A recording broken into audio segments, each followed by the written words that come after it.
Hello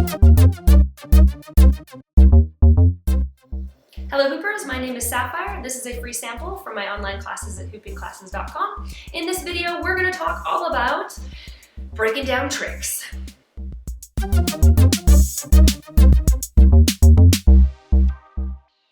So here's the thing. You saw somebody do an awesome hoop dance trick and you're like, I need to learn how to do this. But how do you go about doing it? Here's the key. You want to make sure that every time you go to learn a new trick, you realize and recognize and remember that every single trick is actually a combination of 2 tricks, 3 tricks, 4 tricks, 5 tricks, a whole bunch of different movements that come together to make that trick happen. For example, if you want to learn how to do the lift, like so, it's very important to keep in mind and remember that it's actually 3 different tricks in one. Your waist hooping, your lifting, and of course your hand hooping. So what do you do when you go to learn a new trick? Think about where that trick is going. For example, with this one, it's a pretty good idea to know how to hand hoop over your head before you learn how to lift. Reason being, if you try to learn how to lift before you can hoop above your head, you might just get that part of the trick, but you're gonna freak out when you get there because you don't know what to do at the very end. So just like learning how to do anything in life, learning how to hoop is a lot like setting a good goal. You want to make sure you take that goal and you break it down into little smart segments and little accessible and easily digestible pieces and components. So another great example of how to do this is with a great trick of one leg hooping, where you're hooping on your knees, you lift one leg out, and then you put your leg back in. So in the case of one leg hooping, it can be really overwhelming to try to learn this move all at once. So for example, if you're knee hooping, one leg hooping is technically all of these moves. Knee hooping, lifting out, balancing, and then putting your foot back in, maybe a pop-up, and then knee hooping again. That is a lot of things to learn when trying to figure out one move. And if you don't have the prerequisites of knee hooping or balancing on one leg, this move's gonna be so much harder to do. But if, say, you want to learn a move and you don't have the prerequisites and you want to just dial right into it, look at the move and see if you can break it down into those different components. So, for example, make sure that you drill your knee hooping, and then instead of thinking about the entire move, try not to get overwhelmed with thinking about everything. Just go, okay, I'm going to get to this point. Think about your next hurdle, your next marker point. So, for example, you could be knee hooping, and then you could say, okay, I'm just gonna lift my leg out. I'm not even gonna think about balancing. I'm not gonna think about putting it back in. I'm just gonna go, okay, success, right? And just make it to that point. And then another tip is to, of course, think about what the hooper's body is doing that you may or may not be able to do whether you have the hoop or not. So for example, with one leg hooping, can you balance on one leg? Like, can you balance on one leg without even using the hoop?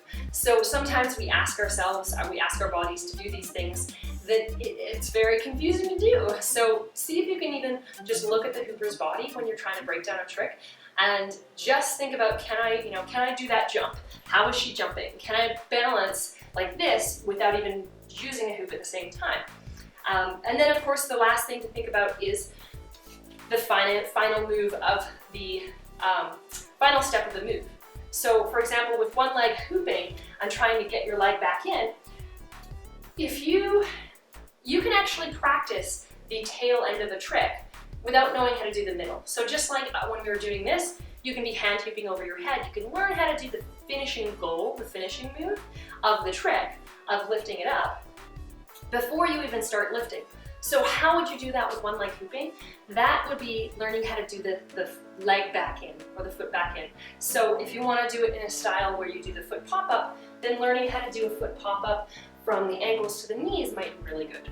Or you know what, you can even just practice right there. You don't have to practice the first 50% of the move because if every time you're trying to practice, maybe you make a mistake, right? At that first 50% of the move and you have trouble lifting out, right? And it doesn't work. Well, that's fine. If you want, you can practice the last 50% of the move and forget about the beginning. What you could do is you could balance like this and go like this and just go, okay, I'm just gonna start at 50 and I'm gonna work my way to 100 and go whoop and try there and then just practice the tail end of the trick, right? So keep that in mind when you're breaking down tricks for yourself. Know that you can just take a chunk of the trick and go, okay, you know what? That's the part that I'm struggling with. I've got this one leg hooping, I have the beginning perfectly down, but I can't do the jump back in.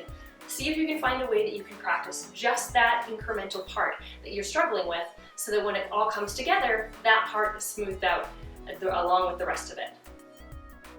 My last suggestion is just a friendly reminder that not every trick happens quickly. And as we work through a move, it might feel like you're not making any progress, but you might actually be chipping away at that trick at about 2% each time. So as you work through a trick, you might get a little bit further, a little bit further, a little bit further, a little bit further, and every single time you do it, you just step a little bit closer to the very end of the finish line. So keep in mind that it's a little bit like leveling up in a video game. You just slowly chip away at it. And if you're having trouble and you're getting frustrated, take a break, do a different move, and then come back to it, and you'll be surprised you might have leveled up while you were away. Lastly, I also want to share that if you have any interest in taking an online class or a live class with a teacher, keep in mind that this is something that a teacher can give you. They've gone through, they've learned the tricks, and they know all those different stepping points of a move.